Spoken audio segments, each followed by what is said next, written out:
Chapman. Good morning. How you guys doing? Good. Congrats on the great start, and congrats on a great weekend, both a road win and a home win over the weekend.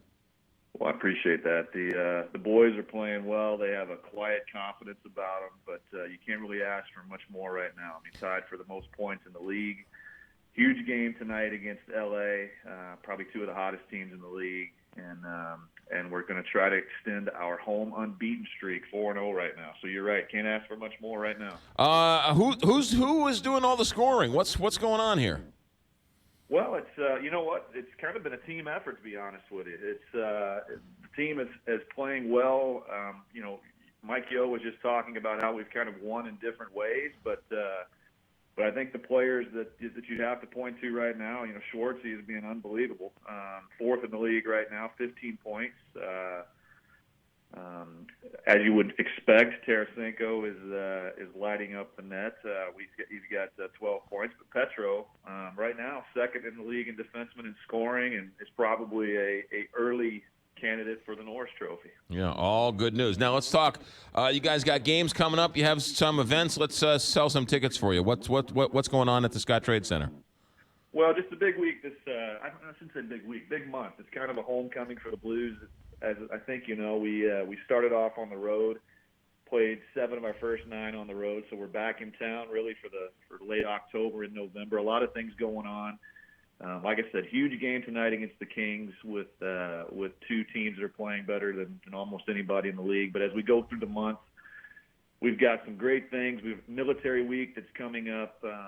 That's coming up next week, where we've got some great things to honor our nation's military, and it's Hockey Fights Cancer Month, so we've got a lot of things going on there as well. But the Blues are in town all month, and great time for fans to come out and take advantage of a team playing great. As the weather gets a little chilly, and the Blues winning, there is no better place to be than the Scottrade Center when the Blues are winning. That is the truth. There's no doubt about it. Yeah. All right, let's talk about some of the good things going on at the stadium. I have not been down there since the renovations, but everyone I've talked to says that you guys did a phenomenal job with retrofitting and sort of redesigning the Scottrade Center.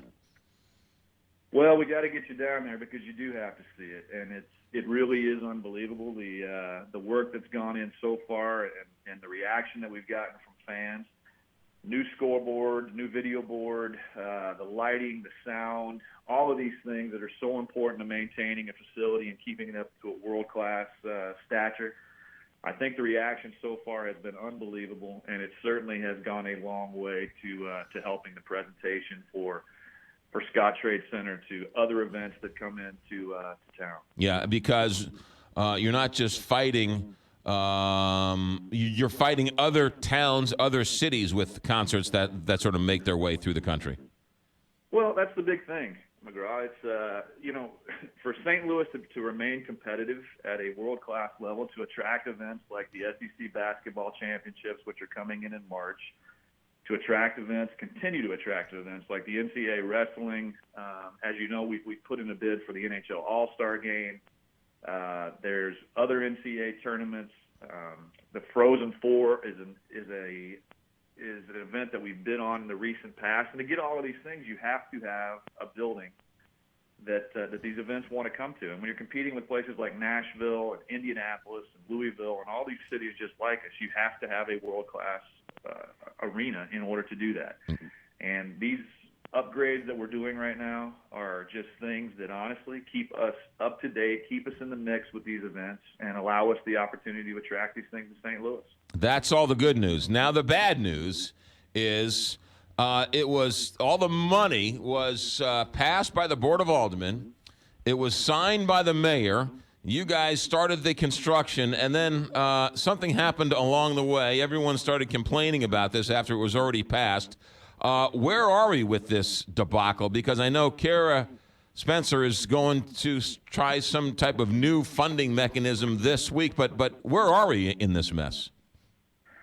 Well, right now we're caught up in legal, legal battles, and it's just disappointing, McGraw, to be honest with you, because when you go through the right process, when you do the right things to secure, funding to do this, everything is passed, and then once it's passed, we have, an issue where the city comptroller, who's really an administrative person in the city, has decided that they don't want to sign the document. Kara Spencer is coming back, and honestly, McGraw, there's just things that have been said that are just factually incorrect, and we have to move forward. So we're going through the correct procedures to hopefully remedy this. But I think the biggest thing, if there's one thing that I could say that I would like you and the listeners to take away, is this insinuation that the Blues ownership group is standing around with their hands out asking the city to just give them money.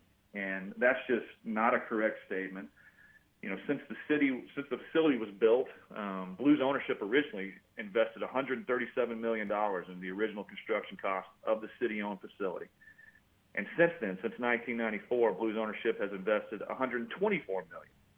And that includes money invested by a current ownership group. And then going forward, we've offered $4.5 million annually for the next 30 years, which amounts to $135 million more invested in a city-owned facility. And when you add all that up, it's almost $400 million in Blues ownership investment into the facility. So I think that's a strong indication of this ownership group and ownership groups in the past that have invested into this building in order to keep it world-class, in order to keep it maintained. And we just hope that as we move forward and as we get into this, into these legal issues, that we can continue to grow and invest into the building so that we can continue to attract world-class events. Steve, there's another phase, right? There's phase 2, and is that in danger of not happening because of all this?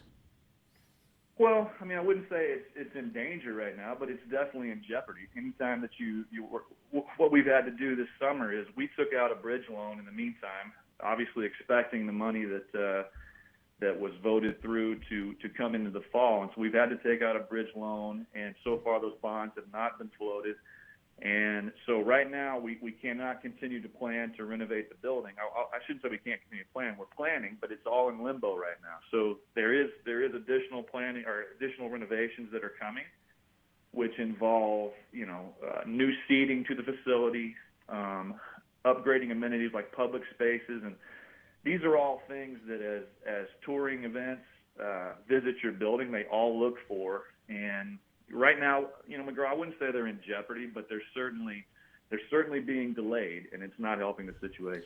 People who don't really necessarily follow the inner workings of the city all that much, they're busy raising their kids and going to school and doing everything else. But I think it's important to note that this was passed by the Board of Aldermen, right? It was debated, and it was passed, and it was signed by the mayor.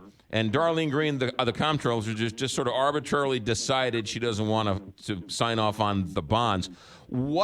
How do you get, as a business, how do you get from where you are now to where you need to go, since this was already passed and signed off in the normal way business is done?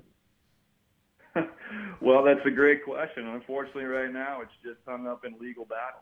I mean, McGraw, you said, look, I've been in St. Louis for 3 years, but I've lived in several places, and I've seen a lot of different, political maneuvers, and I've seen a lot of different politics type styles. But I've never seen anything like this, and it's interesting, it's frustrating, but all we can do is continue to focus on the positives. All we can do is continue to try to move forward. We are extraordinarily lucky to have an ownership group that is truly invested in this city. It's truly invested in not just the Blues hockey team, but in the facility and trying to drive people downtown and trying to get events. And we just have to stay the course and continue to work towards that. And we think in the long run that we're going to get this done, and we're going to continue to keep St. Louis on the map as a world-class destination. Do you want what the city agreed to just fulfill what they agreed to? Are you looking to renegotiate with Kara Spencer or anybody else, or what's your position on that? Well, right now, McGraw, our position is we have a deal, and